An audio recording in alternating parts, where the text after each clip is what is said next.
Bueno, buenos días entonces. Esta nueva jornada del noveno Coloquio Internacional de Investigación y Diseño en el marco de las Semanas del Diseño de la Facultad de Diseño y Comunicación de la Universidad de Palermo.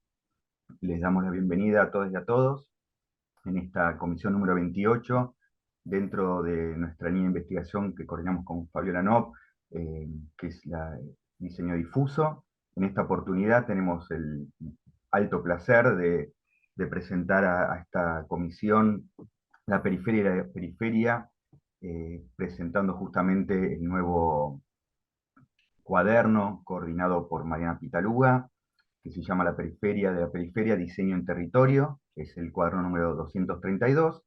Y bueno, afortunadamente nos acompañan muchos colegas, amigas, amigos y gente que admiramos también, así que sin más te doy la palabra, Mariana, y desearles linda comisión. Gracias.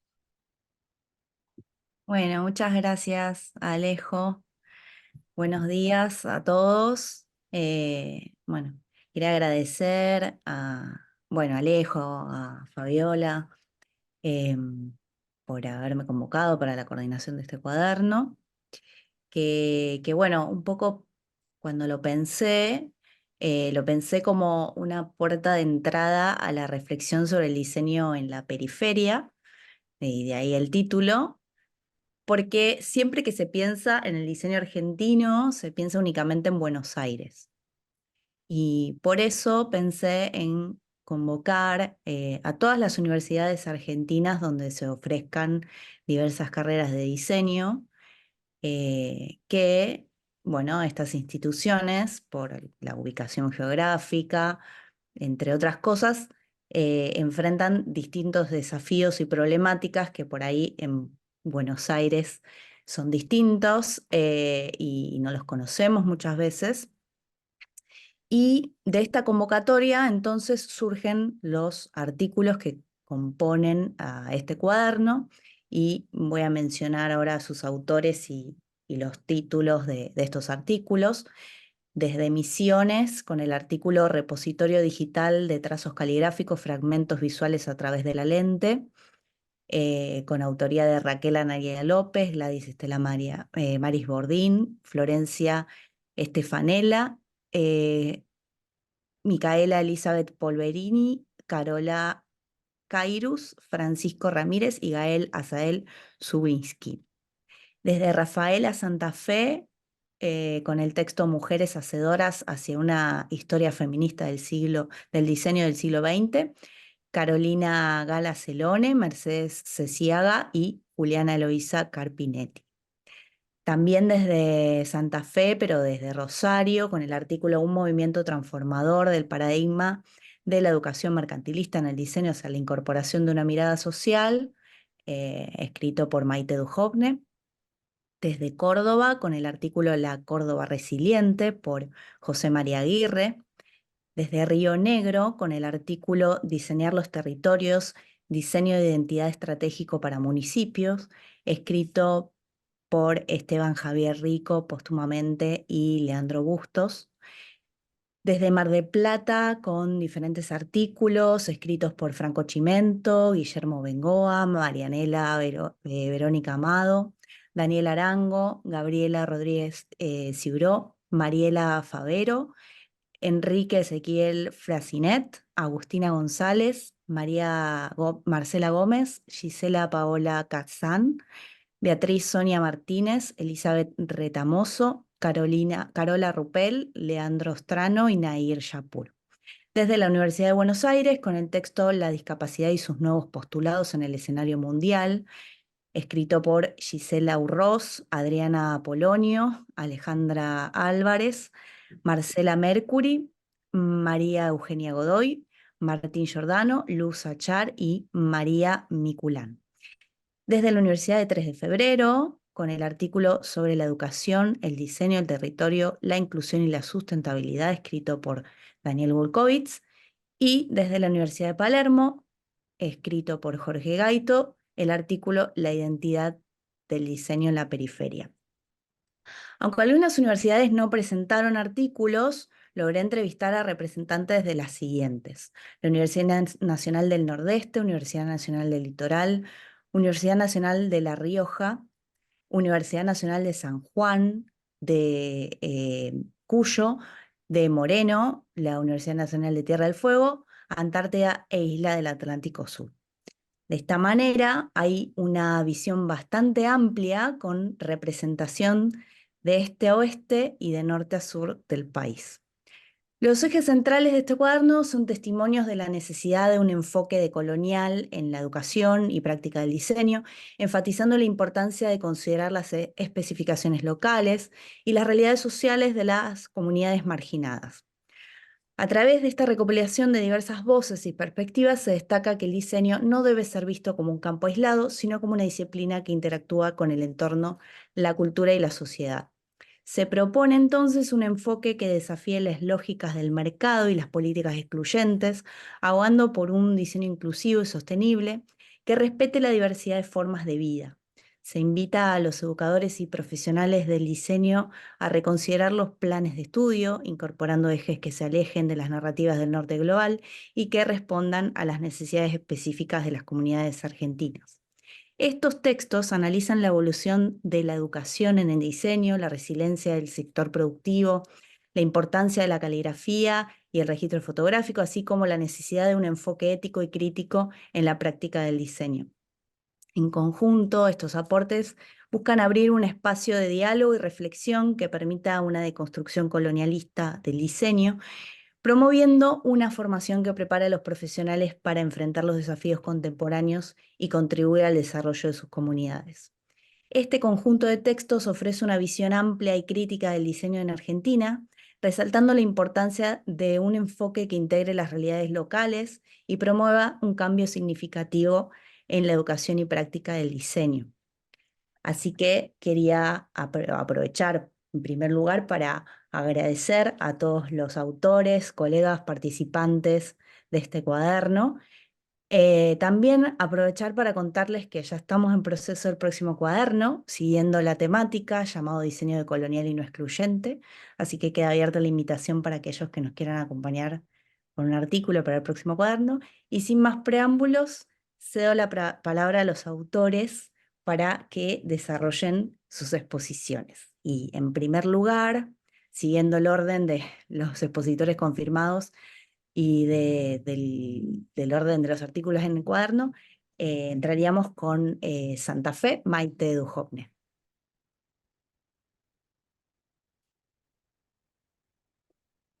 Buenos días a todos y a todas. Espero que se escuche bien. Cualquier cosa me chiflan. Bueno, gracias Mariana en principio por esta invitación a la Universidad de Palermo y a todos mis colegas con quienes rellenamos este cuaderno. Eh, es la primera vez que voy a participar de una instancia como esta, así que lo voy a recordar mucho y sobre todo por la temática, ¿no? Creo que fuimos encontrando en el artículo una alineación muy cercana con la intención de la revista, así que me alegra que seamos muchas voces en esta línea.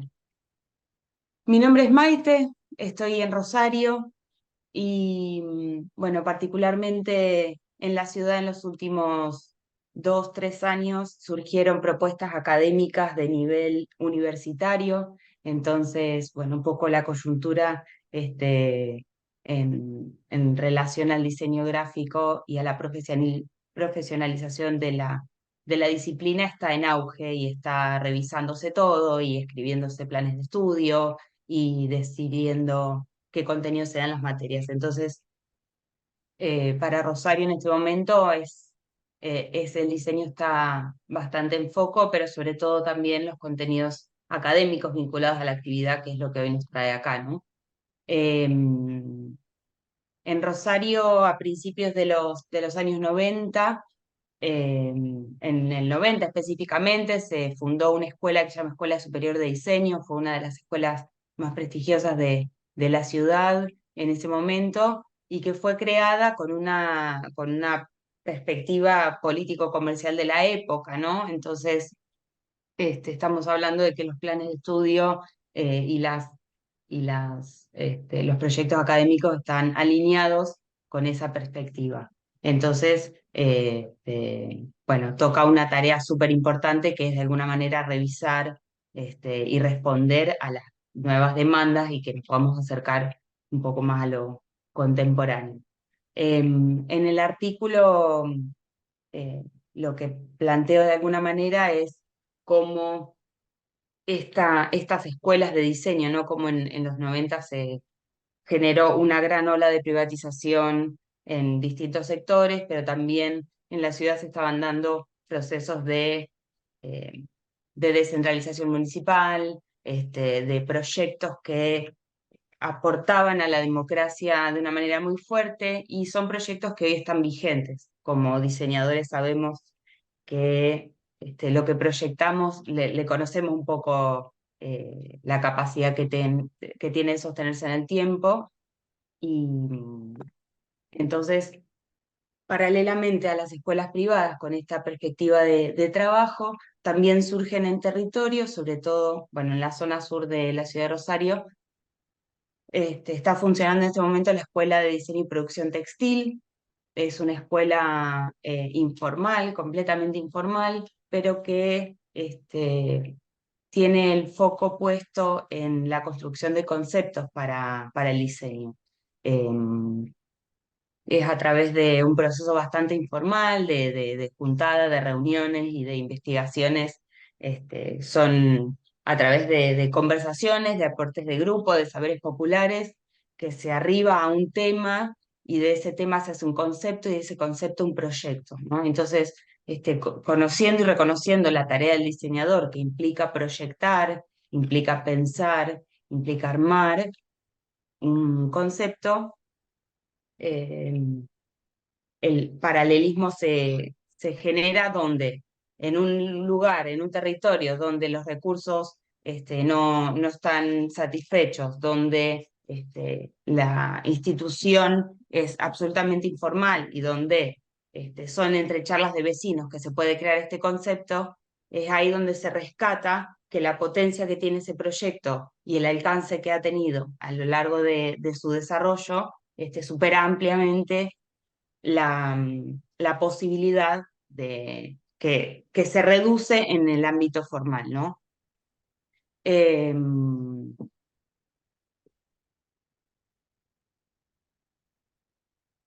Creo que estoy un poco nerviosa, pero que me comprendan un poquito, espero que me estén entendiendo lo que quiero decir.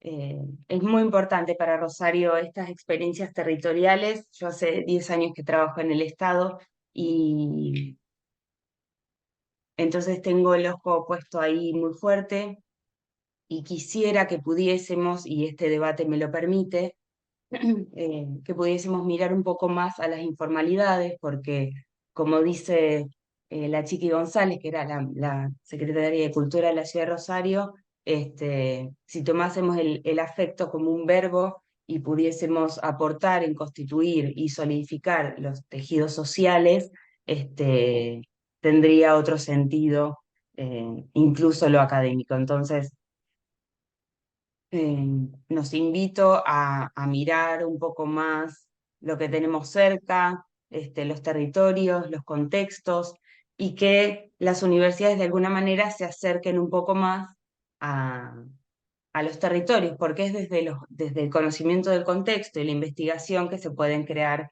proyectos que realmente tengan un impacto en el territorio. Así que espero haber dicho todo lo que quería decir. Si alguien tiene alguna pregunta para hacerme, será bienvenido. Muchas gracias.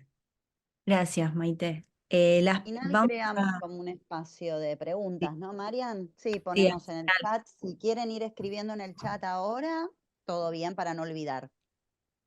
Tal cual. Y seguiríamos con Córdoba, yendo más para el centro, con José María Aguirre. Ahí conectamos audio. Bueno, gente, buen día. Me disculpo de antemano por si hay algún ruido. Estoy en la facu, no estamos acá en una sala de profes, así que es probable que entre o salga gente. Alegría enorme de verlas, de verlos, y aprovecho esa alegría para hacer el agradecimiento ahí enganchado, obviamente a todas las autoridades de la Universidad de Palermo por lo que siempre digo, esta apertura hacia la participación en líneas de investigación de gente de todo el país, y no solo del país, sino de Latinoamérica y más allá. Por supuesto, agradecerle personalmente como decía, las autoridades, que está Jorge, Fabiola y Ale, pero fundamentalmente a Mariana por la invitación, la oportunidad de escribir sobre la situación del diseño en distintas regiones del país nos ayuda a remirarnos un poco y a empezar a encontrar no solo algunos defectos en nuestros procesos, sino fundamentalmente virtudes, que me parece que es lo más importante de esta oportunidad. El escrito tiene que ver con, justamente, fue una oportunidad, hablando de eso, porque cuando lo encaramos, no solo el resumen, sino la escritura del texto completo, estábamos en pleno proceso eleccionario del año pasado, electoral, en realidad esa es la mejor palabra, para ocupar el cargo de presidente, y se venían discutiendo una cantidad de cosas que tenían que ver con el futuro de la economía del país. Así que en un momento en donde se pondera tanto lo que viene de afuera y se mira poco lo que tenemos adentro, venía bien como oportunidad. La situación particular de Córdoba, obviamente que no escapa a la general del país, pero tiene sus especificidades. Históricamente hablando, la industria y el diseño en nuestra región ha estado ligada también muy fuertemente ligada a los vaivenes socioeconómicos o económicos en particular. Y ha habido manifestaciones más que conocidas, probablemente la más conocida de ellas sea el Cordobazo, que fue, digamos, protagonizada no casualmente por obreros de la industria pesada que había en Córdoba y por estudiantes universitarios. Con el paso del tiempo, las crisis se sucedieron. El Cordobazo del 69 respondió a un intento de desmantelamiento, de la industria local a partir de determinadas políticas, pero esas crisis se siguieron repitiendo. Y no es casual que nuestra carrera de grado aquí en la Universidad Nacional de Córdoba haya nacido en el año 89, muy poquito después de una hiperinflación terrible como la que tuvimos en ese tiempo. La situación geográfica de Córdoba permitió y, digamos, facilitó la participación de estudiantes de todas las regiones del país, y eso la verdad que ha sido como muy enriquecedor, y tenemos, como lo comento por ahí en el propio artículo, estudiantes de muchas vertientes, del norte, del sur, del este y del oeste. Probablemente por esa posición central, como decía recién Mariana, que obedece solo a lo geográfico, más allá de que algún cordobés crea que tiene que ver con otra cosa.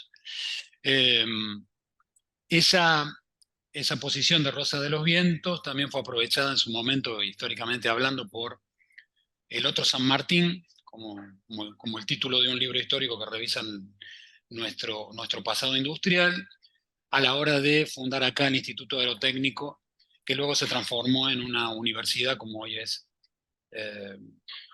la universidad que depende de Fuerza Aérea y que también es estatal, de la que por ahí poco nos acordamos en este contexto, porque está muy alejada, bien en la periferia también de la ciudad. Hay un interesante texto, ha salido hace poco, hace 2 años, que revisa la historia de la industria pesada en el país, que sus autoras son Jiménez Zunino y Capogrossi, y creo que justamente lo interesante también está en que es una revisión o una visión más femenina. Siempre hemos tenido en la mayoría de las revisiones históricas de nuestro pasado industrial a autores hombres. Evidentemente todas estas condiciones de centro geográfico, de carrera de algún modo nacida en la crisis o a partir de la crisis, de un pasado industrial sin una formación en diseño, ha como generado lo que yo llamo en el artículo una especie de genoma o analogía con el genoma.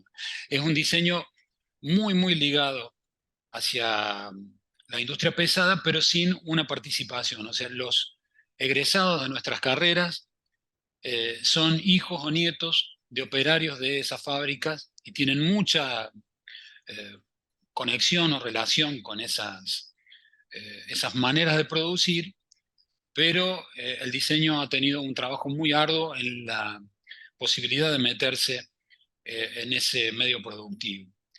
A su vez, eso ha facilitado a que estos profesionales tengan como una capacidad ya innata, a partir de su transcurso en la carrera de grado, de adaptarse a los distintos vaivenes económicos por esta cuestión de ser hijos o nietos de una industria pesada, pero al mismo tiempo estar formado en una carrera de grado que apunta o apuntó durante mucho tiempo, durante décadas, al diseño de producto, mucho más orientado o, como decía recién Mariana, observando lo que pasaba en el centro de Europa. Así que ese proceso de adaptación no ha sido fácil, ha sido doloroso, pero al mismo tiempo ha permitido que los profesionales vayan como acomodándose a lo que el mercado va requiriendo en función de una enfermedad crónica que tenemos en Argentina, que es la economía.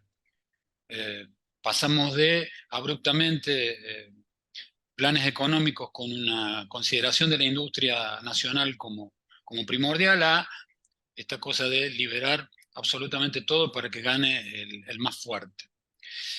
En ese sentido, y con la intención de revisar algunos casos en particular, que obviamente no puede hacerse una revisión general de todos, elegimos por cercanía la visita de algunos centros de diseño y de producción que tenemos acá en la ciudad.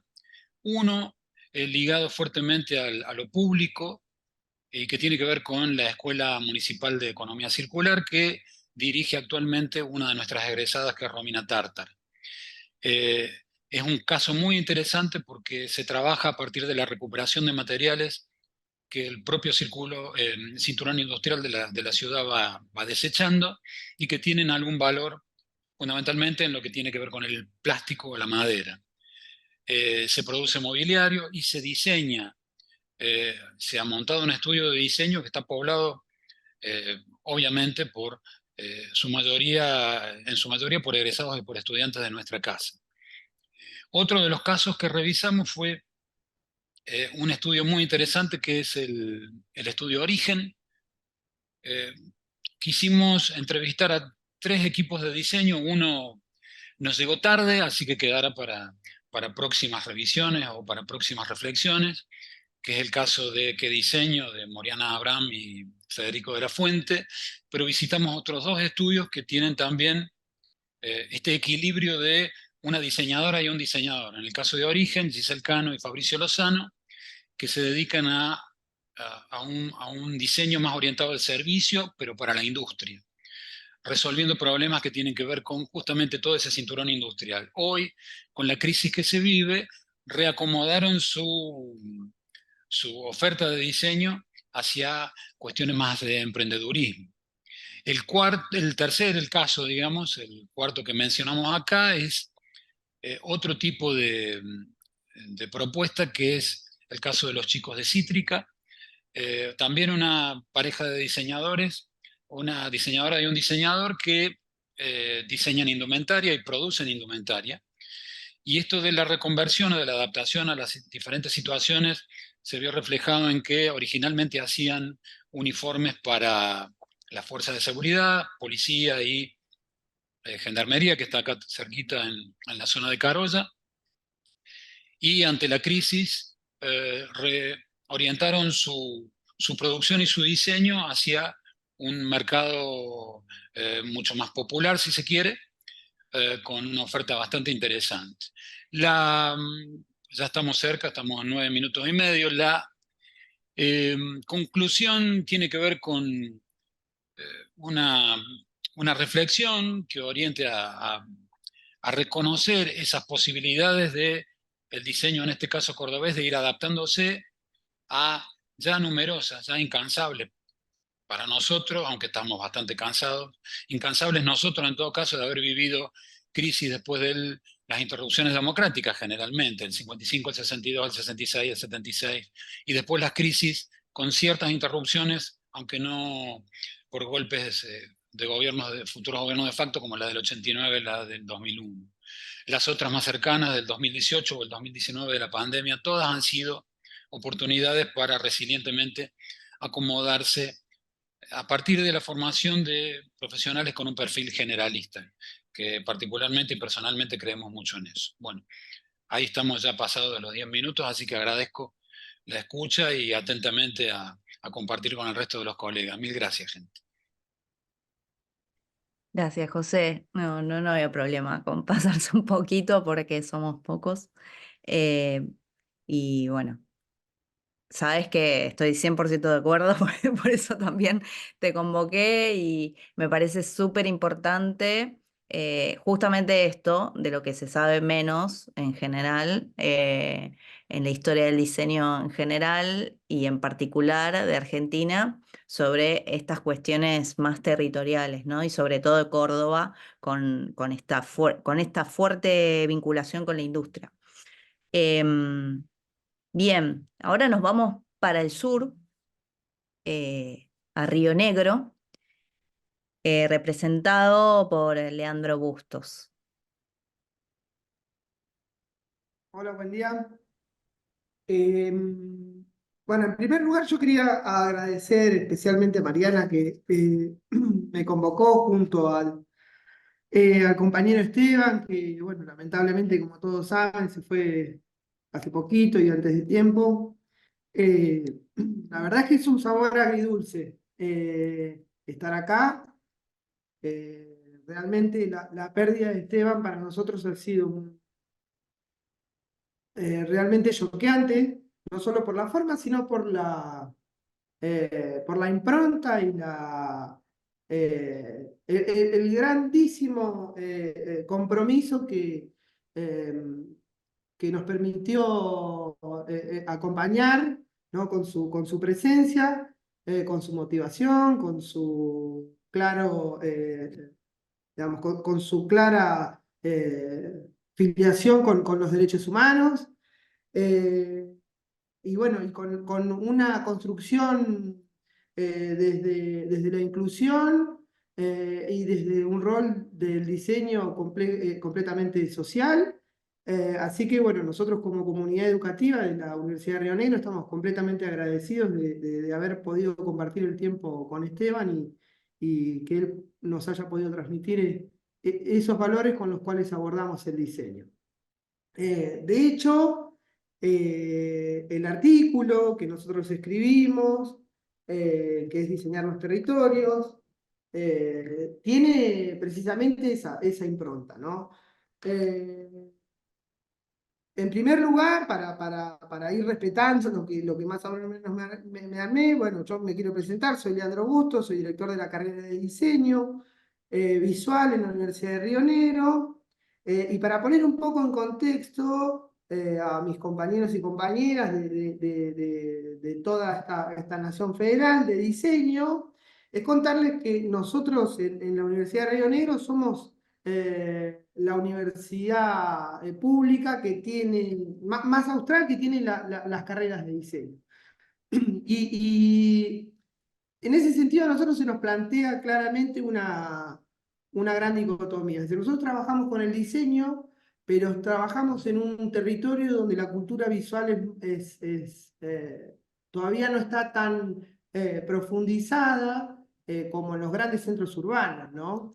Entonces eso se nos plantea primero como una dificultad, pero también como una oportunidad.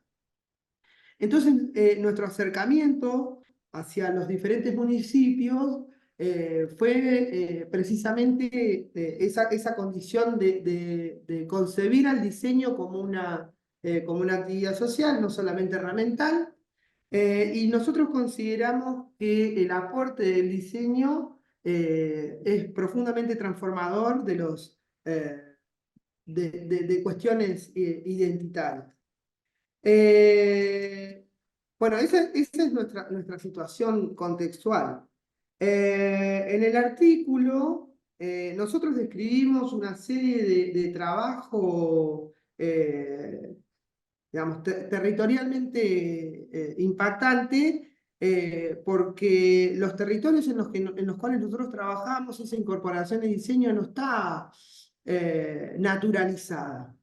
Entonces, nosotros realizamos no solamente un trabajo etnográfico de diseño, sino también un trabajo de docencia hacia las estructuras gubernamentales.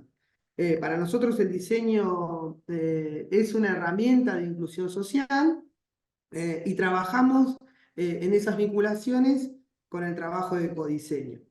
La materia que dictaba Esteban, que se llama, dentro de la licenciatura en diseño visual de Río Negro, se llama proyecto final de carrera, lo que le propone a los estudiantes, lo que le exige a los estudiantes, es el desarrollo de un proyecto complejo de diseño.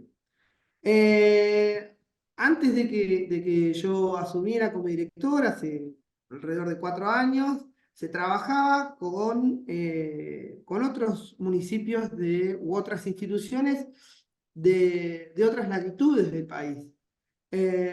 Y por suerte con Esteban pudimos centrarnos en el territorio de la provincia.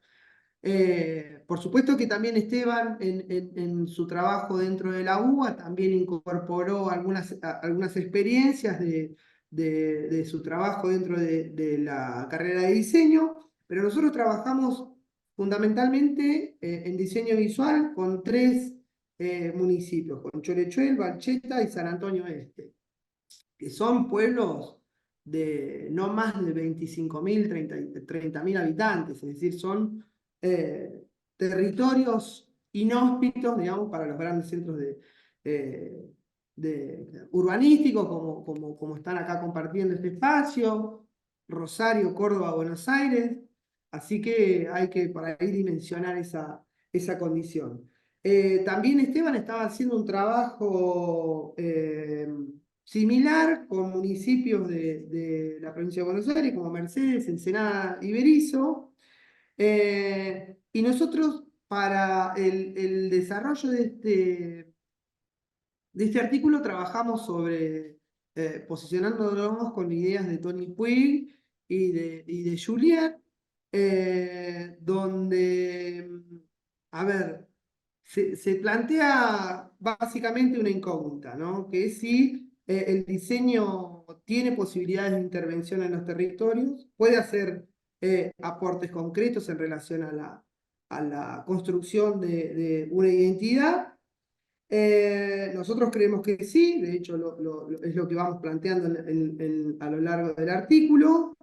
Y lo que se hace énfasis también en este artículo es destacar el espacio de encuentro de este espacio curricular que se llama Proyecto Final, ¿no? Donde ahí confluyen tanto la docencia como la transferencia, ¿no? La investigación realizada por la investigación etnográfica, y también un trabajo profundo de extensión al acercarnos a los territorios e incorporar a los diferentes actores, ¿no? A representantes de clubes, representantes culturales, bueno, también representantes de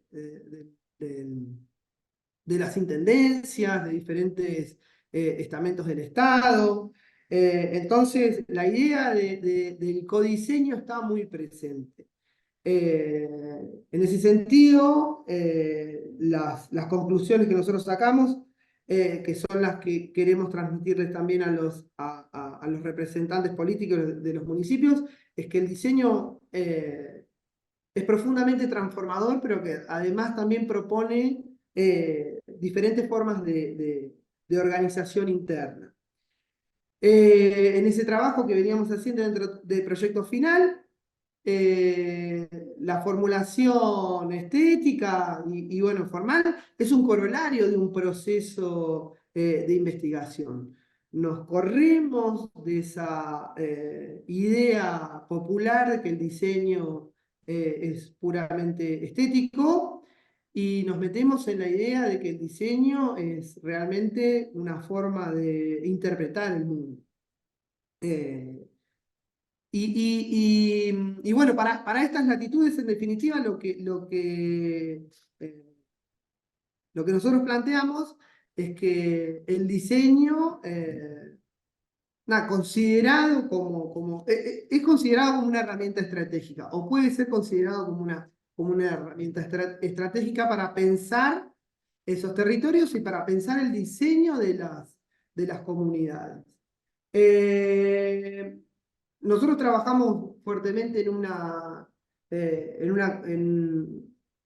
rasgos de innovación social, y promovemos, por supuesto, la idea de una producción colectiva del diseño. Así que bueno, en ese artículo están planteados esos interrogantes, y están planteadas también algunas conclusiones de esa práctica que venimos desarrollando con municipios. Para nosotros es importante poder hacer docencia, es decir, poder dejar en evidencia la incidencia que puede tener el diseño en la construcción de los patrones sociales, no como una cuestión impositiva, digamos, de imposición, sino como una cuestión de construcción horizontal. Así que, bueno, en el artículo hay 2 o 3 fotos que son ilustrativas de nuestro trabajo. Nosotros son distancias largas, y estamos 2 o 3 días haciendo ese relevamiento etnográfico en cada uno de los pueblos.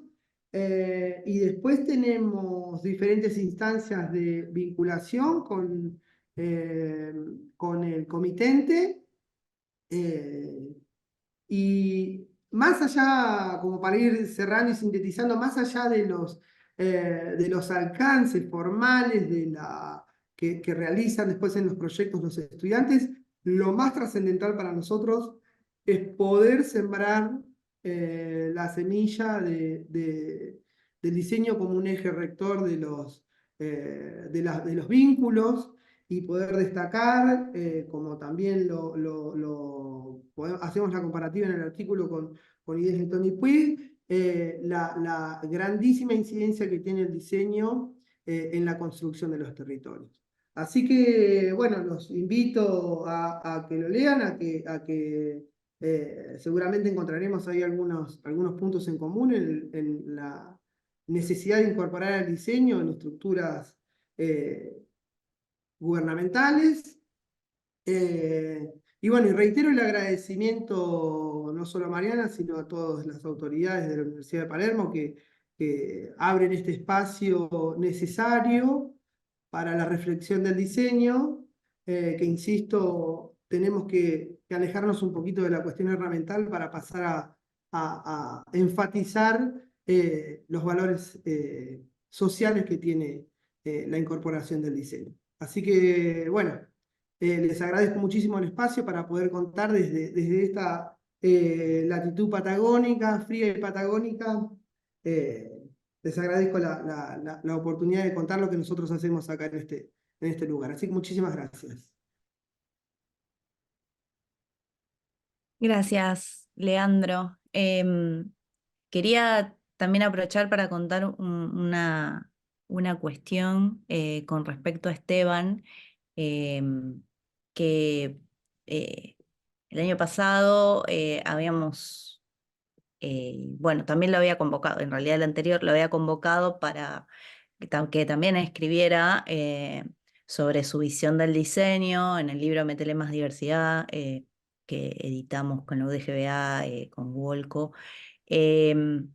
Y, y cuando lo volví a convocar en esta oportunidad para este cuaderno, él fue el que propuso contar esta experiencia que estaban haciendo en Río Negro, y además de destacar su generosidad, que no es muy vista bueno, en ningún ámbito, Em, Quiero destacar su concepción sobre el diseño social y entendiendo el diseño en comunidad, qué es lo que pudieron hacer en este trabajo territorial de Río Negro, agregando cosas que parecieran estar alejadas del diseño y que no es así, como por ejemplo el trabajo de campo, esta cuestión interdisciplinaria, con la etnografía, con la antropología, con un montón, con la sociología, etcétera. Y bueno, en este sentido, también en el cuaderno, a modo de homenaje, está republicado el artículo de Esteban, del libro Metele más diversidad, agradeciendo el permiso por haber podido hacer esto de Daniel Wolkowitz. Así que, bueno, también fue choqueante y una gran pérdida, creo, para toda la narrativa del diseño argentino,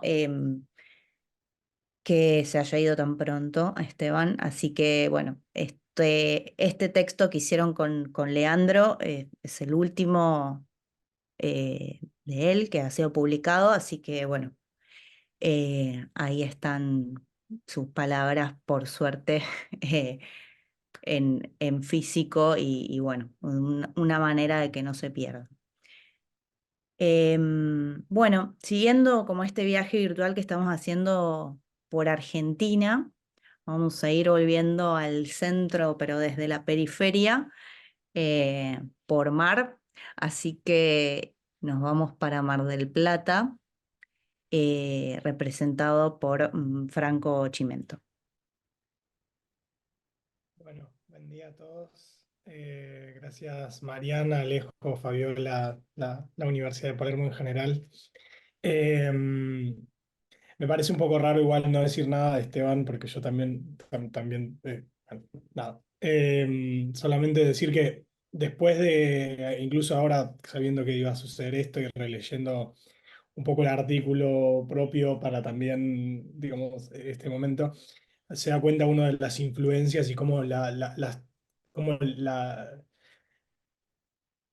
que tiene que ver un poco, me parece, con esta cuestión de la temática de la periferia que vamos tocando, que cómo se van tocando las vidas y los contextos y los saberes de diferentes lugares.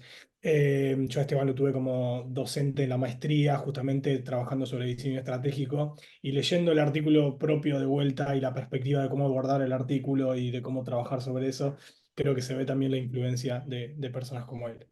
Así que bueno, solo esa breve mención. El artículo de un poco de lo que les voy a contar ahora es esto de diseñar desde los márgenes, Mar del Plata desde la perspectiva del Centro de Investigaciones Proyectuales y Acciones de Diseño Industrial, que es el CIPADI, que es el centro digamos, en donde se nuclean estos grupos. Cuando se comunica Mariana con la invitación, bueno, Alejo también, que me comentó esto mismo, automáticamente entra como, bueno, por supuesto, una linda invitación y un problema, ¿no? Que tiene que ver con, bueno, cómo hacemos o qué decisión tomamos para la hora de abordar este artículo en donde, nada, la invitación llega a un montón de personas, todas esas personas tienen temáticas de investigación diferentes, intereses diferentes, por supuesto que apelan o que luchan por la importancia de las temáticas, en especial cuando varias de ellas tienen como un carácter bastante asociado a lo social, para ser incluidos dentro de este espacio que es muy importante para la difusión, ¿no? De lo que hacen los investigadores, particularmente fuera justamente de Buenos Aires. Entonces, hablando con el director del centro, con Guillermo Bengoa, y después también, por supuesto, con Mariana, le planteo como esta inquietud. ¿Qué hacemos? Buscamos una temática y escribo un artículo, invito a dos investigadores y hacemos, ¿cómo encaramos este tema cuando la realidad es que quisiéramos participar todos, ¿no? La mayoría del centro quisiera poder participar. Entonces, un poco el artículo, la decisión o la búsqueda que intentamos hacer era, bueno, ¿cómo podemos hacer para generar lo más plural que podamos para eso, ¿no? Y que me parecía que de alguna manera también entraba dentro de la misma lógica del cuaderno. y poder representar desde esa pluralidad de voces los diferentes temas que se abordan dentro de este centro y que se abordan desde las búsquedas de investigación de la región y desde la facultad, que parece que no, pero hoy ya tiene la carrera 35 años, ¿no? 30 años desde sus egresados. Mar del Plata, en uno de de los fragmentos dentro del artículo lo comenta, se suele presentar como una facultad joven, y eso en realidad, bueno, ya un poco ha quedado medio atrás, ¿no? Entonces, desde esta perspectiva, lo que propuse, digamos, a los diferentes directores de los grupos de investigación del centro es, bueno, construyamos una pequeña línea de preguntas y de manera de reflexión colectiva de las diferentes acciones que han llevado los grupos de investigación a lo largo de los últimos años y ver si podemos empezar a tratar de, también para nosotros mismos, ponernos en panorama de lo que hacemos y lo que venimos haciendo desde el centro. Yo soy, ahora estoy en CONICET, pero yo arranqué mi carrera como docente e investigador en la Universidad Nacional de Mar del Plata y he pasado por diferentes universidades. O sea, mi formación fue en Mar del Plata, pero después estudié la maestría en la Universidad Nacional del Noroeste de la provincia y ahora el doctorado en La Plata y doy clases en Rosario. Entonces me parece como que esa transversalidad temática y regional un poco también se empieza a cruzar desde diferentes lugares. Entonces, desde ese mapeo medio difuso,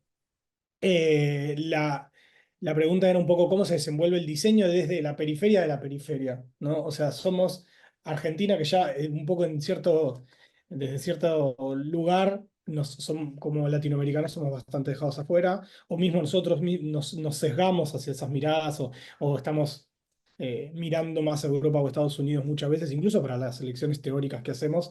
eh, y ni hablar cuando nos sucede en Mar del Plata, que además estamos bastante a la sombra muchas veces de Buenos Aires. Estamos tan cerca que hace que los mismos profesionales se vayan, o si no se van a España, se van a Buenos Aires, ¿no? Entonces, eso es un poco un problema. Eh, entonces, yo tomé esta cita de Walker que dice que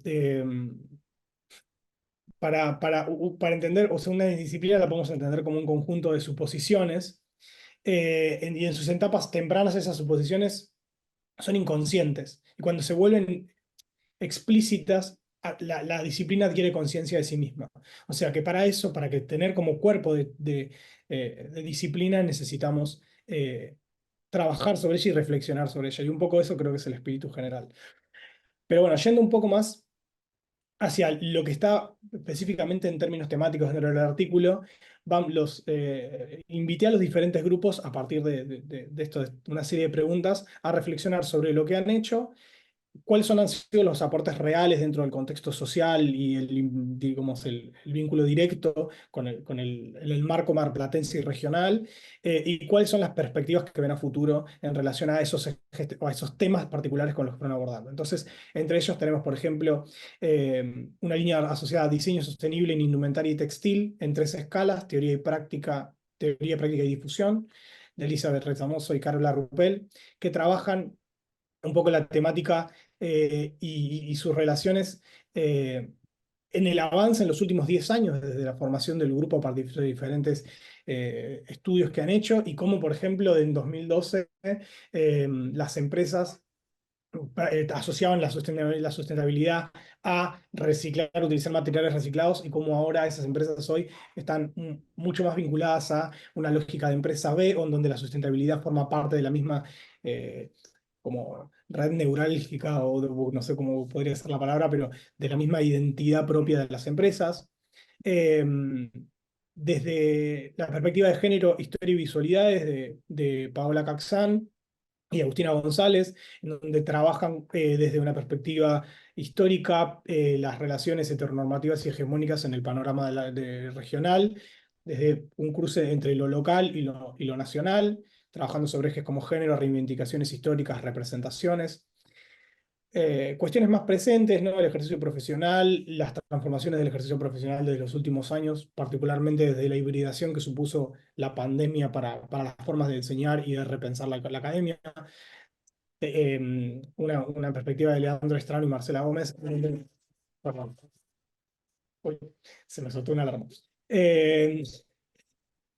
en donde un poco reflexionan sobre esta cuestión de que la carrera en realidad ya tiene una determinada cantidad de años y los planes de estudio por ahí no se han actualizado lo que deberían actualizarse. Entonces, ¿cómo hacemos para revisar con estos nuevos panoramas esos planes de estudio? La articulación de diseño con oficios, con relatos sobre el hacer territorial, sobre la tradición, asociado un poco al grupo de investigaciones en diseño y sociedad de Sonia Martínez, de Beatriz y de Mariela Favero. Es un grupo en el que yo participé anteriormente también, en donde un poco se trabaja sobre las cuestiones asociadas a tradición, cultura, técnicas tradicionales, si podemos encontrar realmente eso en contextos en donde no están normalmente asociados, como Mar del Plata, en donde uno, como lo ve desde una perspectiva más urbana, a veces olvida que eso también tuvo un pasado tradicional. Por ejemplo, el trabajo desde los textiles, que es un poco la perspectiva particular desde la que trabajan digamos, la directora y la codirectora, eh, aborda un poco esos temas. Diseño inclusivo en salud, expandiendo los bordes de esa disciplina y de cómo, que para mí esto es muy interesante porque entender como toda esa variedad temática, ¿no?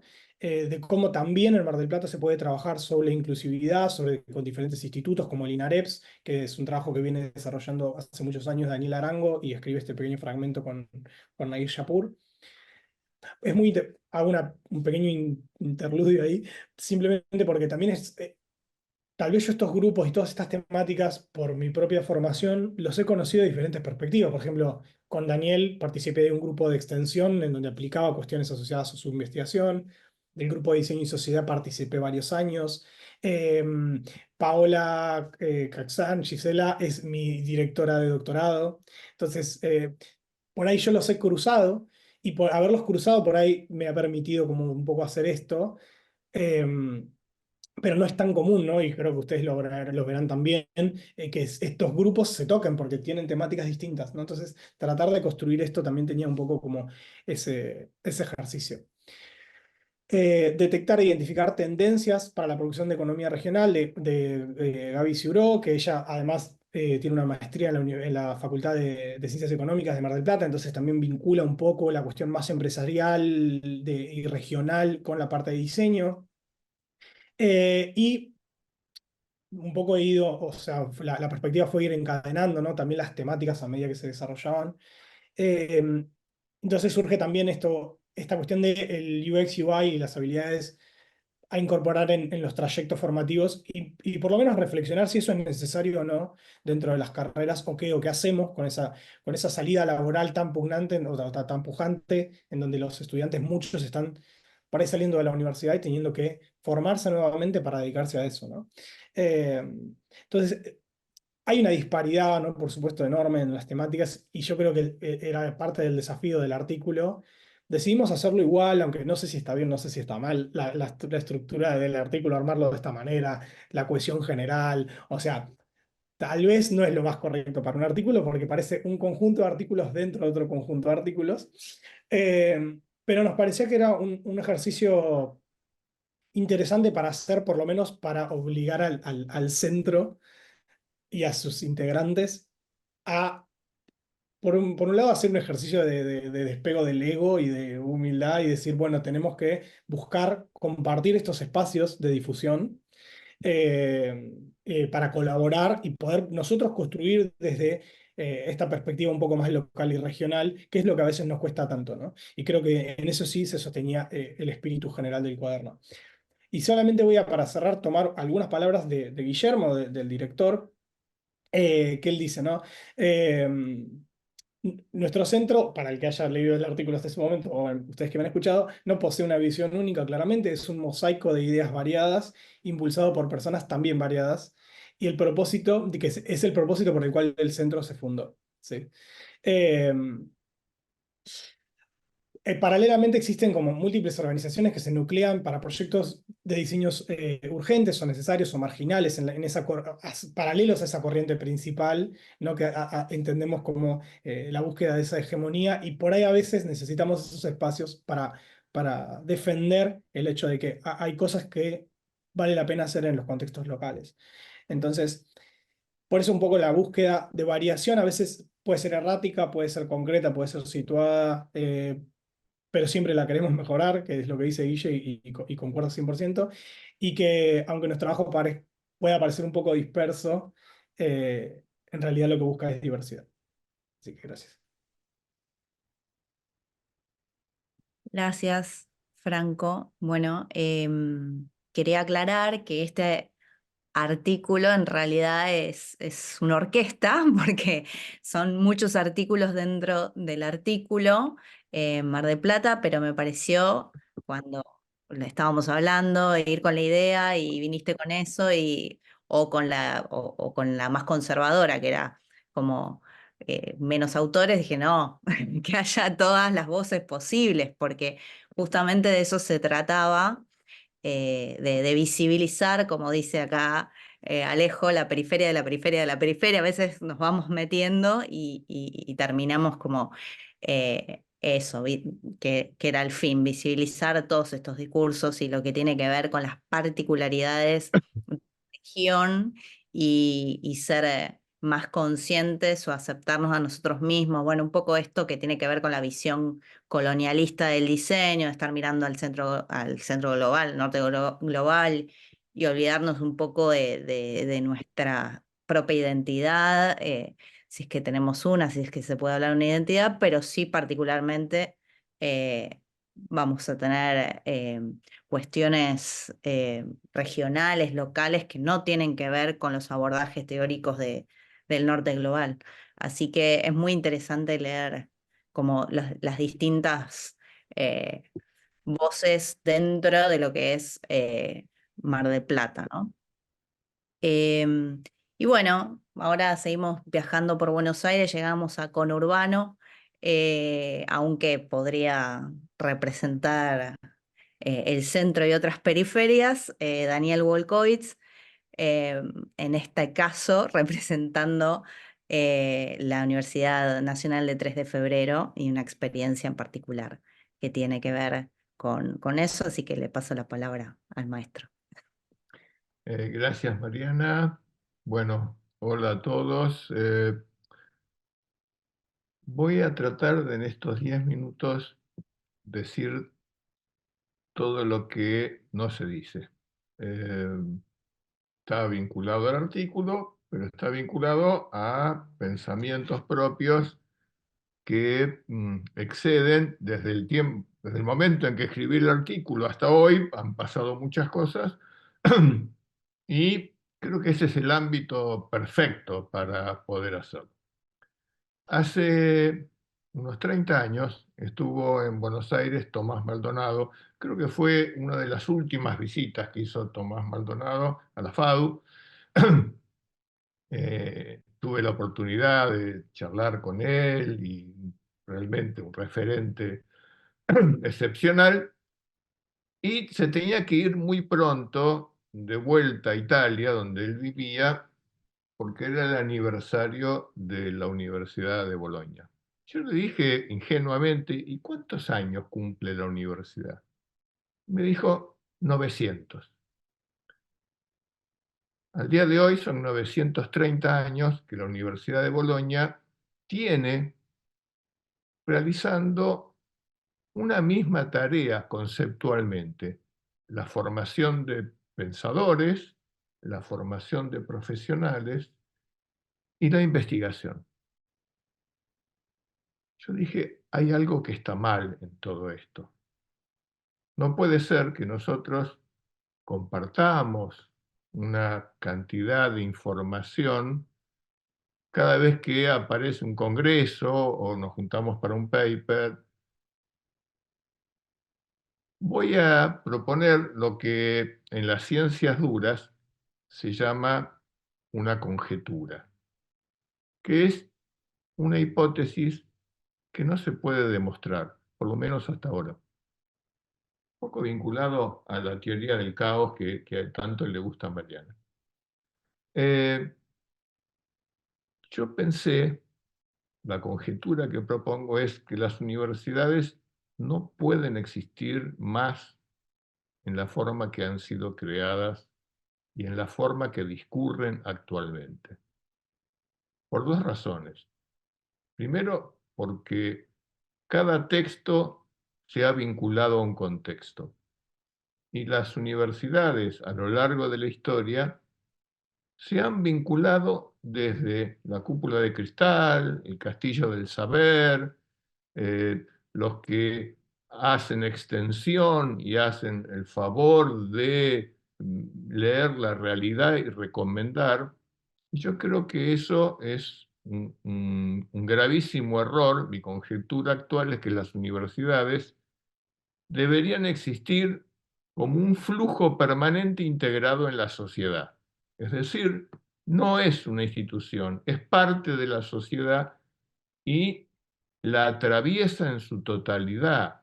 No hay una forma en que la universidad piensa y lee la sociedad. La universidad y la sociedad es la misma cosa.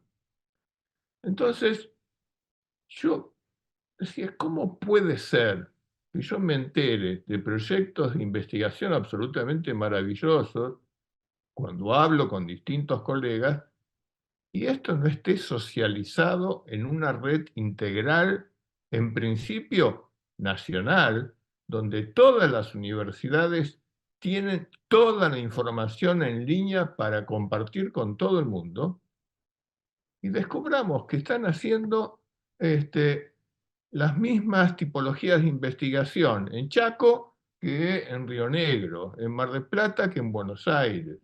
O sea, repitiendo y desgastando esfuerzo sin entender que el conocimiento, que el trabajo ya no es antes cuando me acuerdo de los viejos libros de Frascara que eran diseño para la gente.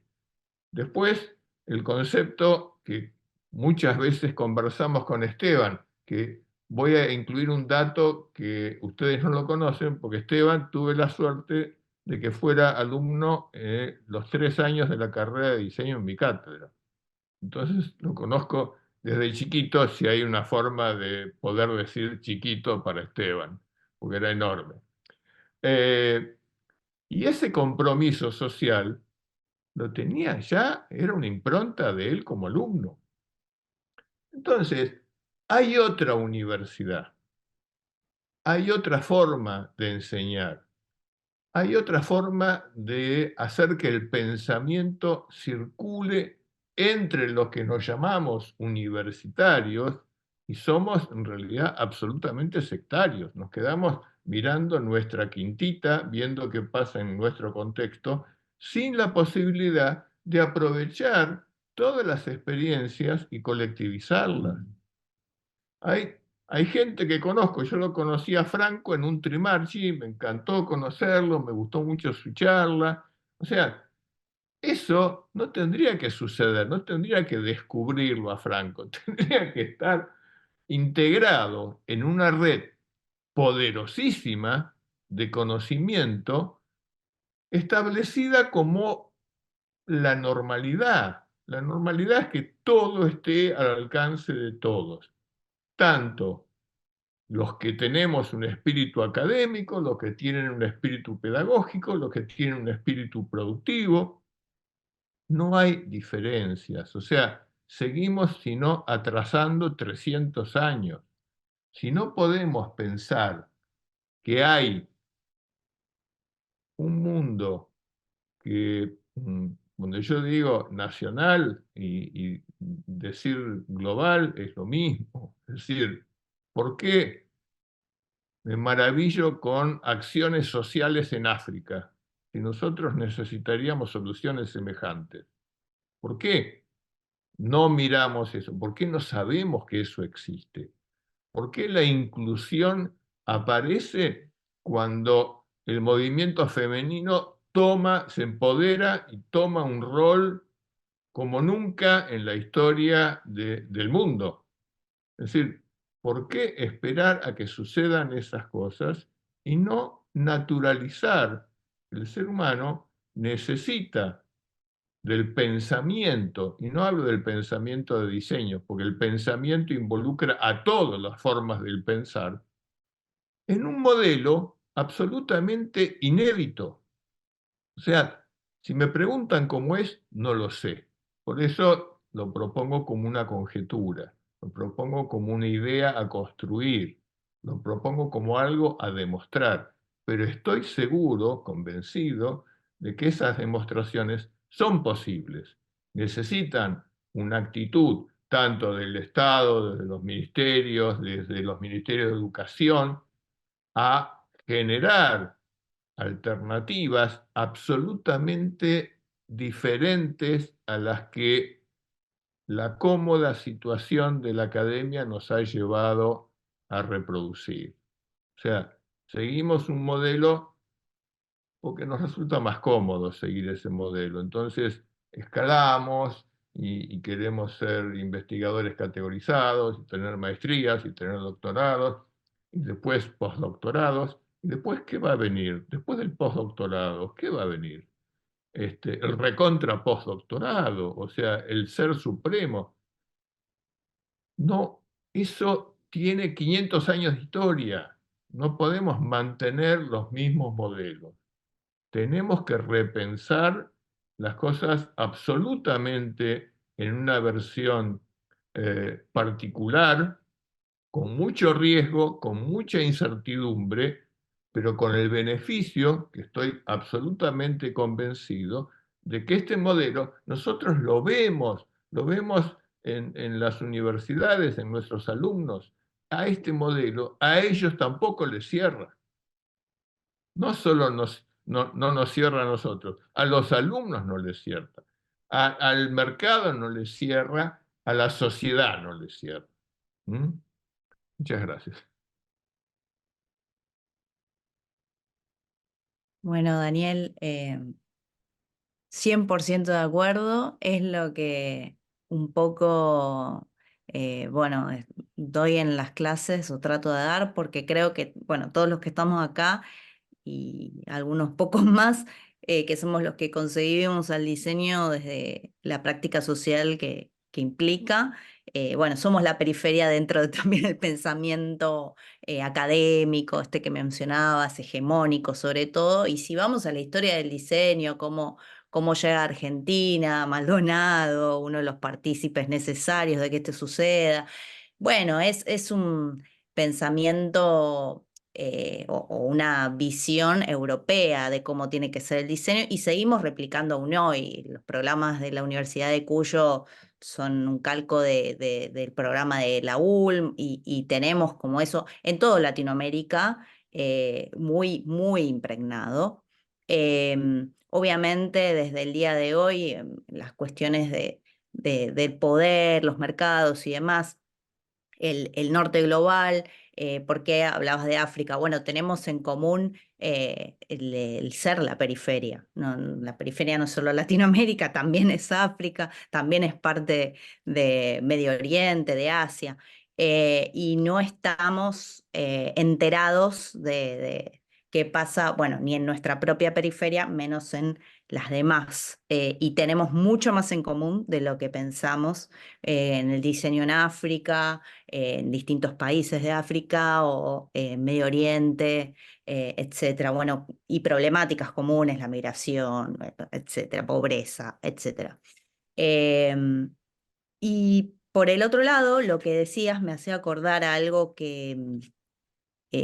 bueno, que ahora con esto de empezar con la inteligencia artificial y a aún más criticar, digamos, al sistema de educación, etcétera, Bilinkis que cuenta como una anécdota que si viniese un hombre de hace 100 años al futuro, a hoy, bueno, se espantaría por los aviones, gente mirando tabletas digitales, pantallas, pero si entra a un colegio, se sentiría En casa. exactamente, porque no cambió significativamente el sistema de educación desde hace 100 años o 200.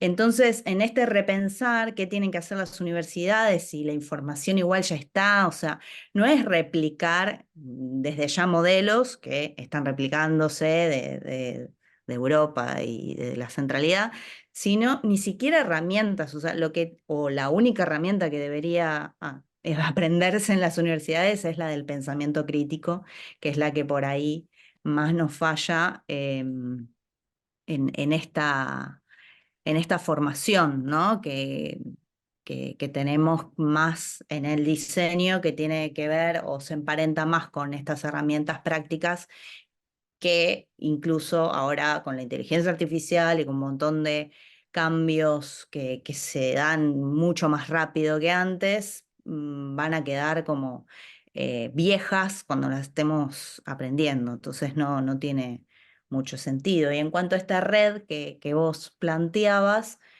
sí, me parece que tenemos que generar estas redes, porque, bueno, esto es lo que no le conviene al statu quo, ¿no? Que estemos más enterados y unidos los de la periferia. Bueno, esto humildemente intenta hacer un puntapié o granito de arena en este sentido, por lo menos desde nosotros, desde nuestro lugar, que ya lo había dicho, desde Buenos Aires o de este centro periférico, ni siquiera conocemos a nuestra propia periferia. Entonces, empezar por ahí me parece importante. Bueno, muchas gracias y obviamente, de nuevo, 100% de acuerdo y podríamos hablar 15.000 horas de esto porque hay mucha tela para cortar.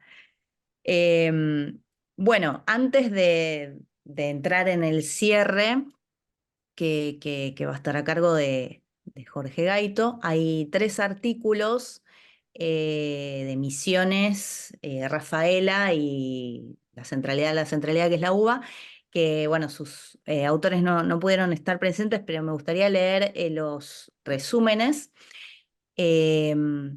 Por un lado, el repositorio digital de trazos caligráficos, fragmentos visuales a través de la lente.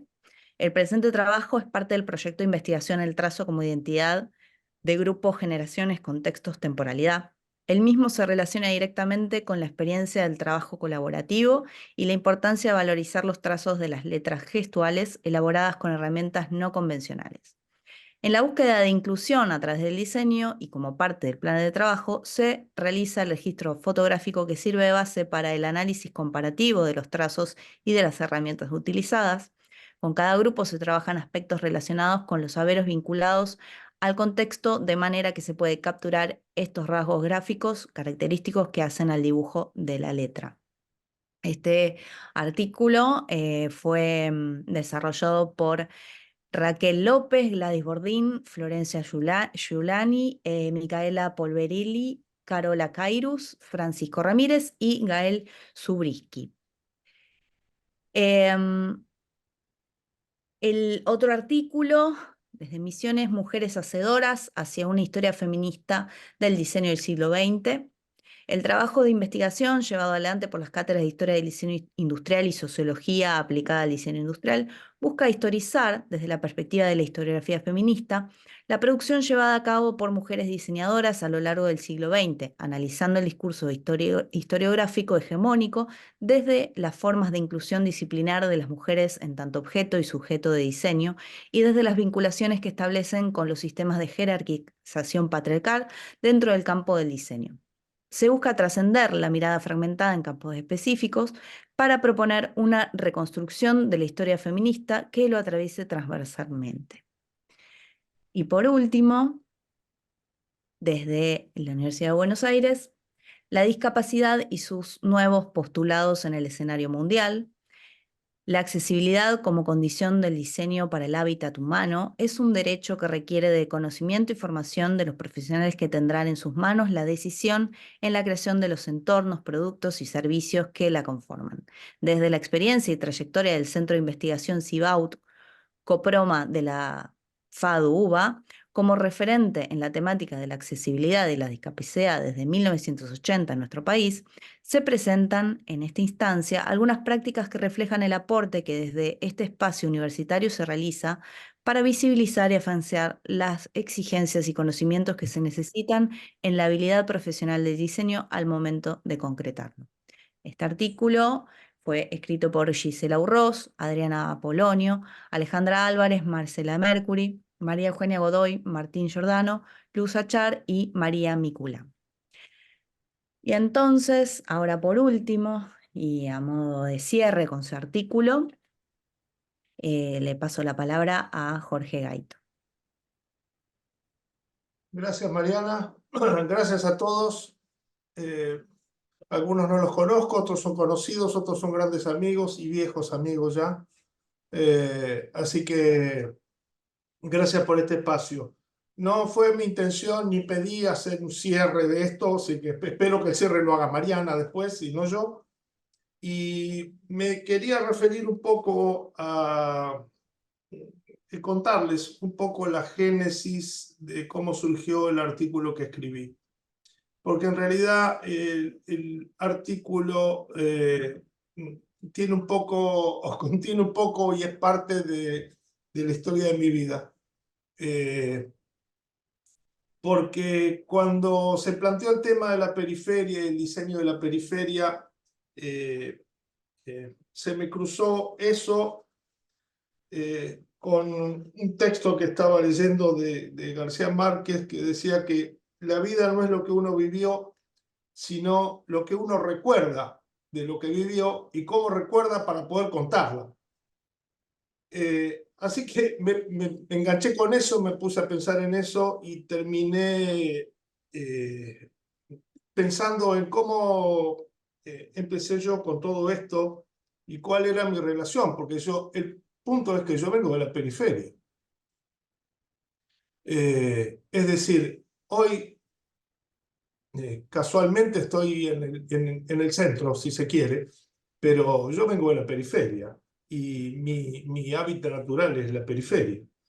Entonces, entre la reivindicación de Bonsiepe desde su mirada a la periferia y el acercamiento al movimiento de William Morris de las Art and Craft, yo desembarco en la Universidad de Buenos Aires, que ya estaba Daniel Volkovich allí, y desembarco en la Universidad de Buenos Aires y yo venía ya con mi bagaje de diseñador gráfico autodidacta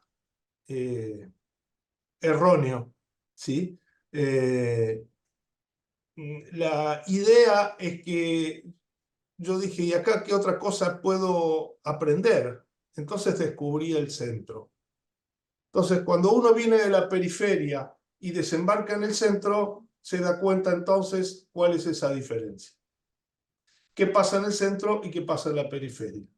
Entonces, desde esto que les estoy contando de lo que me pasaba a mí, sin medios, sin técnicas, con mi propio design thinking, que ni siquiera sabía que existía yo para mí, digamos, pero con mi propio método de diseño. Y desembarqué acá, y cuando traje las cosas que yo hacía y cuando traje las cosas que yo veía, y esto directamente está relacionado con una parte del texto que dice que el poder hegemónico del centro jamás se acerca a la periferia, exceptuando su acercamiento por la fascinación por lo primitivo o lo exótico. Y claro, yo traía mis fotografías de lo que pasaba en la periferia y resultaban hasta graciosas. Es decir, causaban un poco de gracia de cómo se expresaba gráficamente la periferia.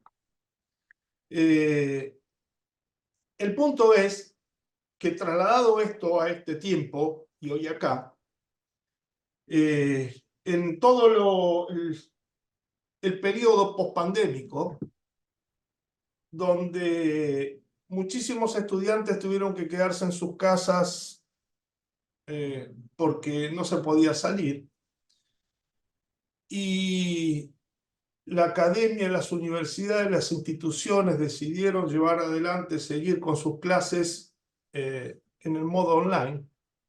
El problema es que el alumno que estaba en su casa, el único modo que tenía de comunicarse era una computadora, a lo sumo, o un teléfono que además era compartido por toda la familia. Entonces tenía que pedir turno para quién se conectaba en qué momento.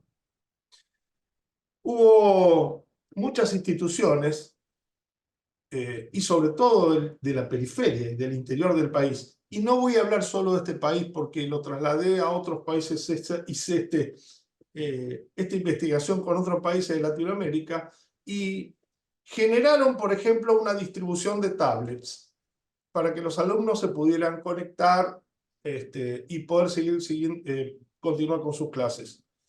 El problema es que cuando llegaron las tablets, llegaron tarde, no consideraron nunca que, por ejemplo, ni siquiera tenían conexión de Wi-Fi. Es más, ni siquiera tenían energía eléctrica. Por lo tanto, esta situación de centro y periferia, que cada vez más es un abismo, y ese abismo se da por las diferencias, tremendas diferencias, desigualdades sociales, económicas, que se da, eso es una grieta. Y me parece que nosotros, desde nuestro lugar, el lugar que ocupamos en las universidades o en las clases de la escuela, debemos intentar acercar.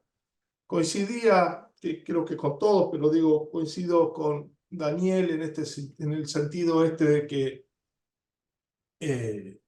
digamos, esto debería ser natural. Nosotros formamos parte de la sociedad. No es la sociedad y nosotros la academia, la universidad. Nosotros formamos parte de esto. Y si esta sociedad está como está, también tenemos una parte de culpabilidad de esto. Que tiene que ver, y digo, me hago cargo, ¿no? Pero tiene que ver con la participación, con el acercamiento, con la búsqueda de otras alternativas, con la búsqueda de soluciones, y con algo que pasa en muchísimas instituciones. La gran mayoría de las instituciones tienen en su declaración de principios algo que se llama la misión y la visión de las instituciones. En la gran mayoría de las instituciones dice textualmente, en casi todas, centrando las miras en el sujeto que aprende. Y si no centramos las miras en el sujeto que aprende, ¿dónde lo vamos a centrar? El tema es que en muchísimos casos se está dejando de lado el sujeto que aprende.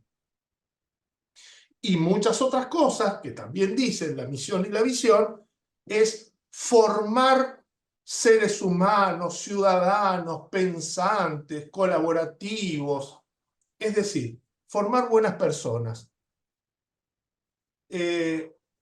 Entonces, este mix entre el aprendizaje, y lo digo desde un lugar que ocupo, digamos, en la Universidad de Buenos Aires, digo, ¿cómo llego a un alumno para que aprenda y que nociones de tipografía? Pero yo tengo que centrar la tipografía y además tiene que aprender tipografía, además tengo que enseñarle a ser ciudadano y además quiero que sea responsable y que sea una persona pensante.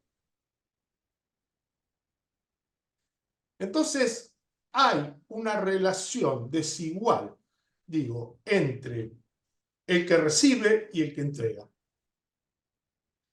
Y si nosotros además le sumamos esta enorme diferencia que planteo en este artículo, que ni siquiera voy a leer, porque si alguno tiene ganas que lo lea, la diferencia enorme entre la periferia y el centro hegemónico, y vamos a poder entender un poco más por qué estamos donde estamos y qué está pasando lo que está pasando. Y por sobre todas las cosas, no hablo ni siquiera de Buenos Aires, ni de la provincia, ni de Argentina, sino puedo hablar tranquilamente de Latinoamérica entera, que es lo más cercano.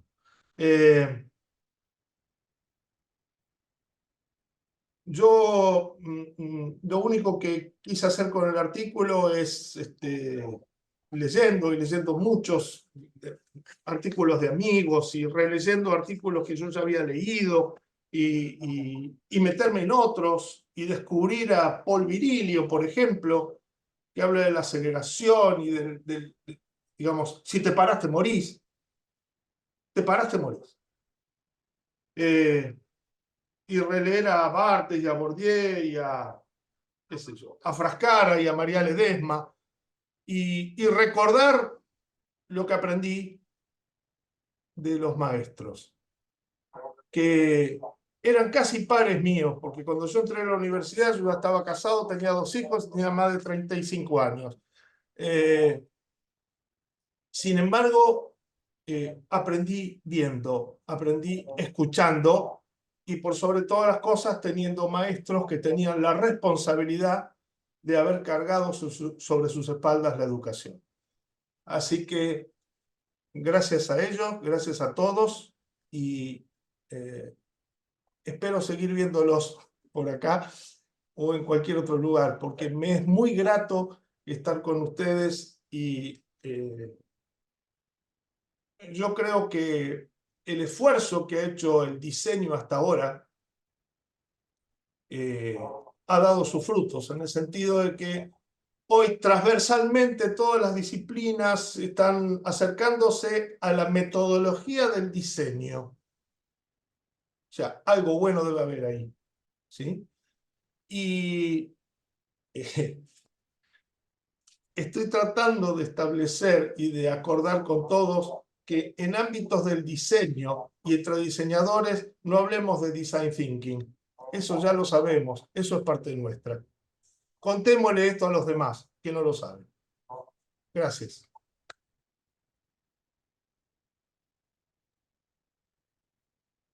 Bueno, muchas gracias, Jorge, que si no quisiste dar un cierre, igual lo diste, me parece, porque hilaste como todo lo que veníamos hablando. Es un lujo haber podido hacer este cuaderno con los exponentes que han participado y que hoy pudieron estar contando y dando, más allá del artículo, dejando reflexiones, preguntas, que creo que es lo principal, ¿no? Más generar preguntas que dar respuestas.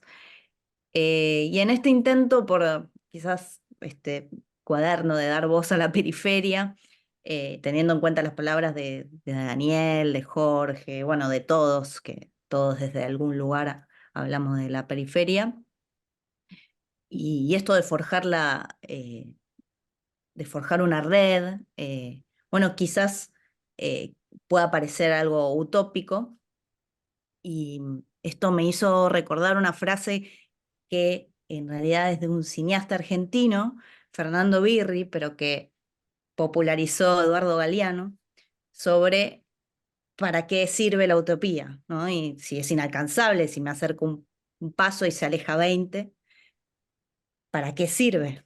Y Fernando Birri, en palabras de Eduardo Galeano, dice justamente para eso, para caminar.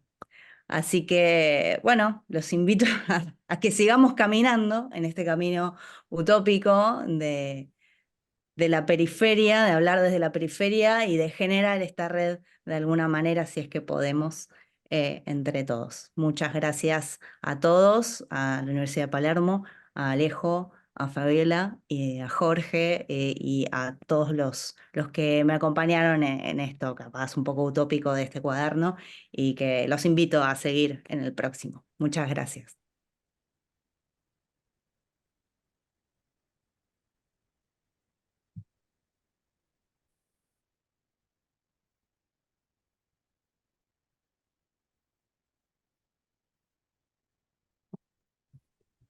Bueno, desde la Facultad de Diseño del Instituto de Investigación les agradecemos la participación y bueno, como dijo Mariana, nos estaremos encontrando en un nuevo cuaderno, en una nueva publicación, en un nuevo coloquio o encuentro en la periferia, justamente. Así que gracias. No sé si alguien tenía preguntas, algún comentario, algo que sumar.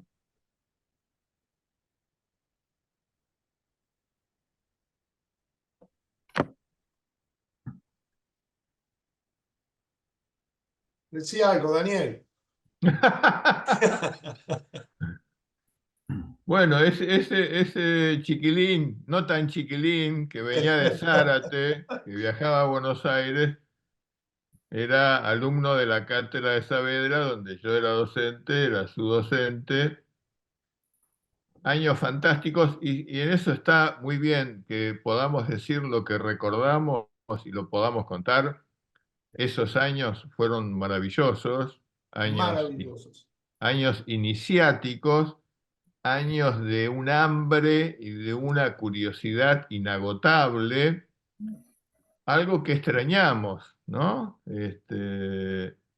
Las generaciones actuales casi no saben nada que haya sucedido antes de su nacimiento.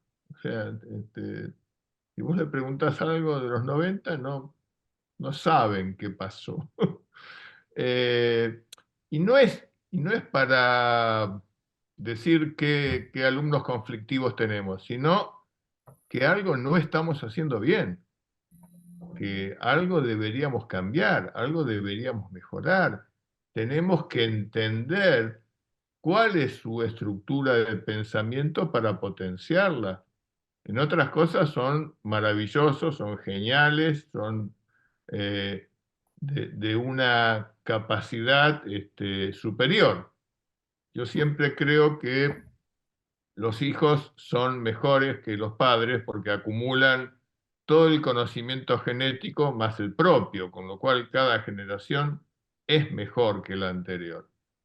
Lo que no estamos encontrando es la vuelta de conciliar nuestro pensamiento y el de ellos de una forma que se potencie mutuamente, ¿no? Esta cosa de dar, como decía Jorge muy bien, entre dar y recibir, hoy es mucho más pareja.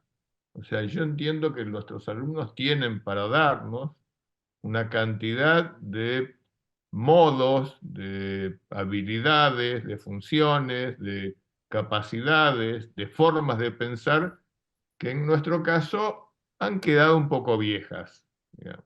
O sea, el mundo ha ido por delante de nuestras ganas. Entonces, creo que es importante cerrar filas, ¿no?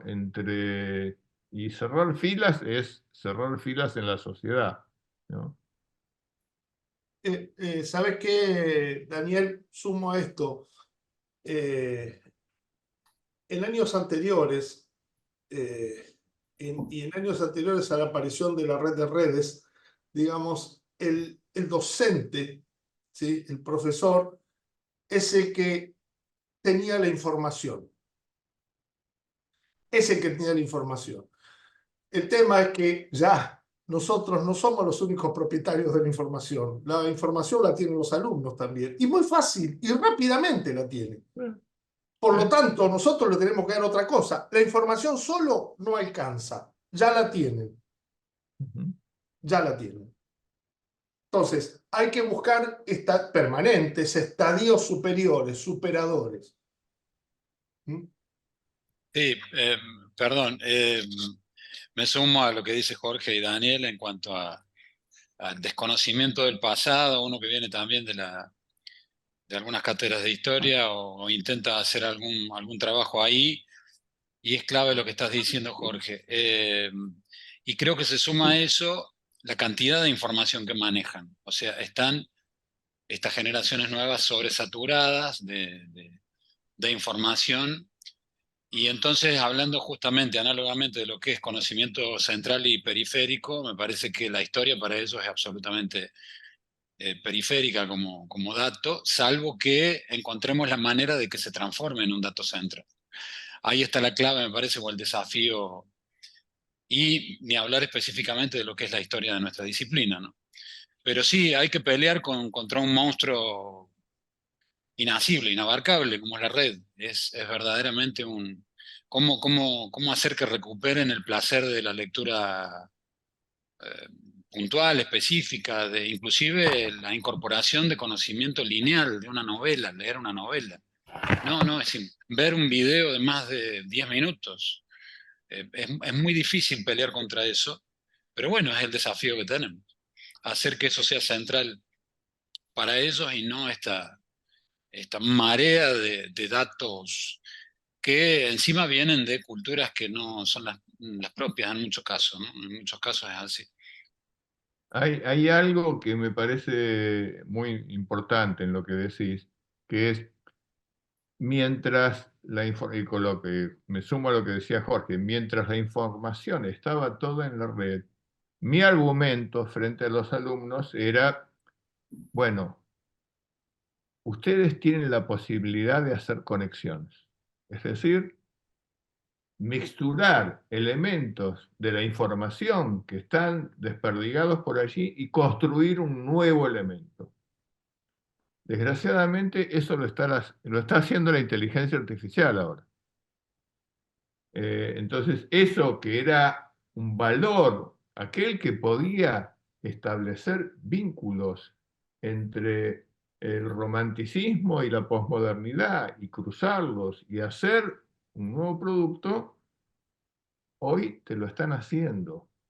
Entonces, vamos a tener que pasar a poder generar modelos de pensamiento para hacer prompt, o sea, para cómo pedirle, no sé, como la ventaja que tenemos es que nuestros clientes nunca saben qué quieren, por lo menos nosotros vamos a poder, nunca van a poder usar inteligencia artificial, porque el cliente no sabe y pide cualquier cosa, pero si nosotros el ejercicio teórico de la construcción formal de cuáles son los elementos, las variables que hay que poner en juego, aunque nosotros no hagamos el diseño, va a valer como pensamiento de diseño.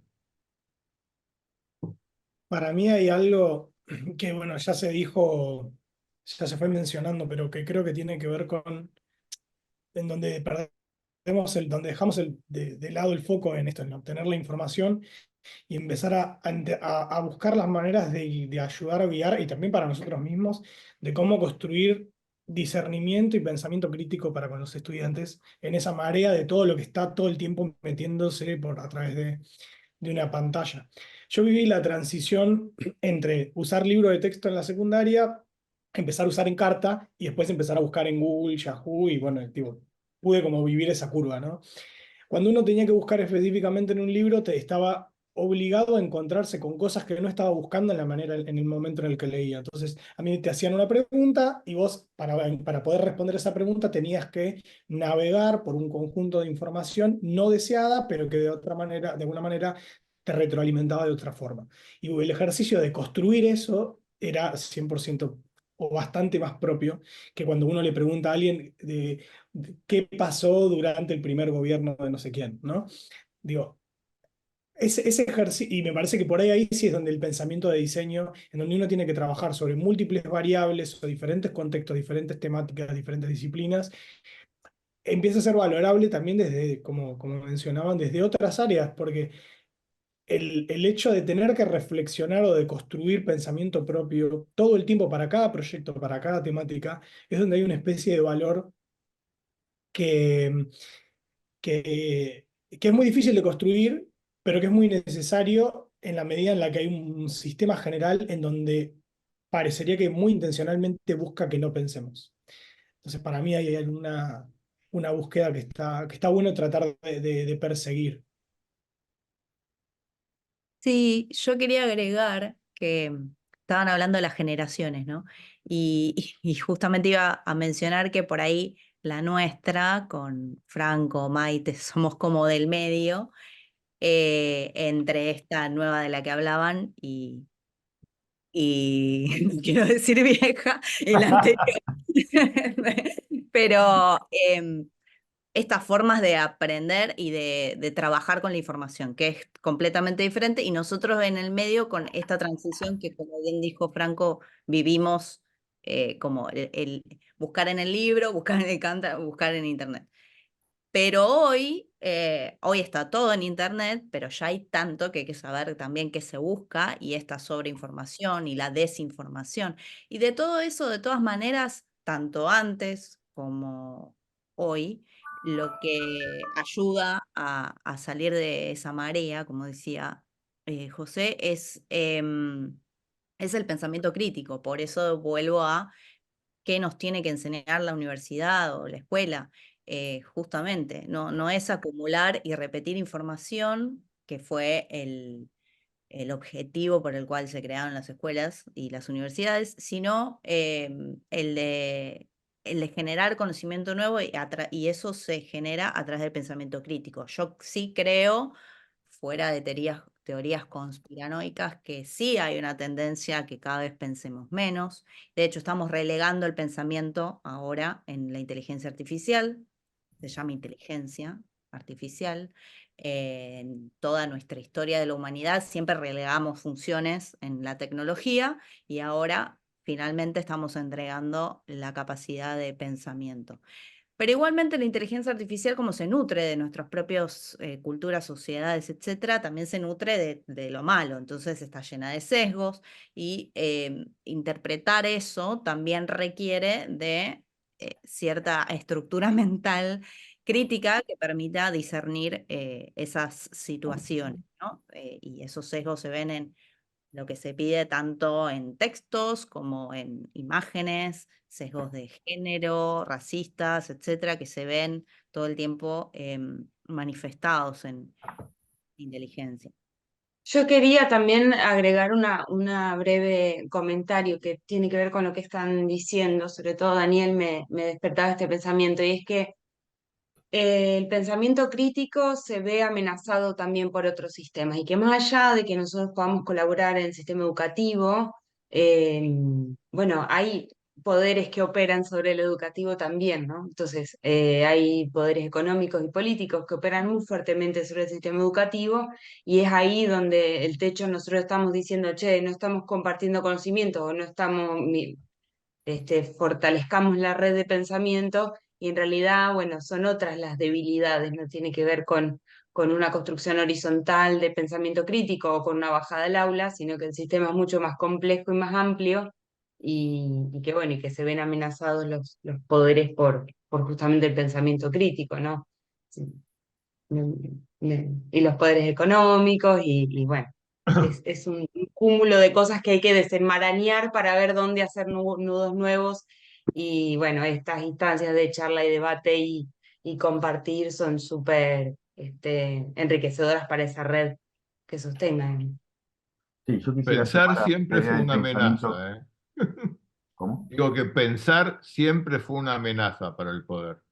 Exactamente. Total. Sí, yo quisiera sumar a esta idea del pensamiento crítico también algo dentro del pensamiento utópico de, en este caso, William Morris, la idea que él tenía, que él propagaba y que yo tomo como bandera en mis clases de historia es esta idea de, más allá del conocimiento general, específico, histórico, qué sé yo, es llevar a cada estudiante a acompañarle en ese interés propio que tienen, porque en ese interés propio es donde ellos sí saben, y saben mucho más que nosotros, y sí investigan si tiene que ser del siglo XVI o XVII o XVIII, si no, no importa, lo van a investigar y lo van a saber, y nos traen unos hallazgos y unas maravillas increíbles de conocimiento que ni nosotros tenemos la capacidad de acumular, ni tampoco necesitamos muchas veces, ¿sí?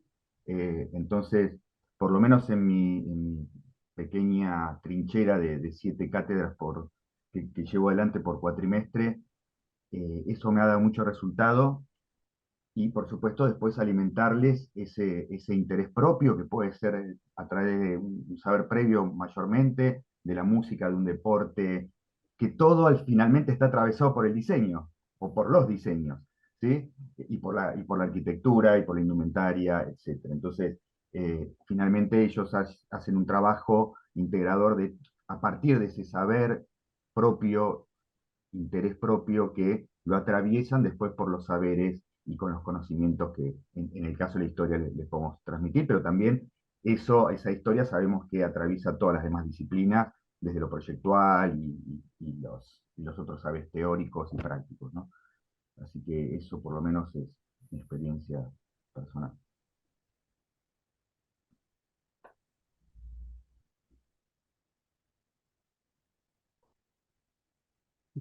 Bueno, una conclusión extra, digamos, podría ser que tanto porque Jorge recién decía, yo estoy en el centro ahora, bueno, estás en todo caso en el primer nivel de periferia.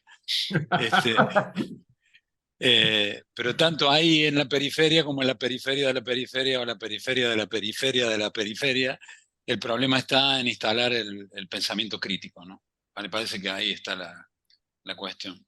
El poder de la reflexión, como recién les cuento una pequeña anécdota porque están al tanto porque fue noticia a nivel nacional. Cuando apenas entré esta mañana a clase, me crucé con Celeste Guerrero, una querida profesora de la carrera de arquitectura, que es quien tuvo la responsabilidad de recibir en este primer día de clases el taller donde cursaba Catalina, la chica asesinada la semana pasada.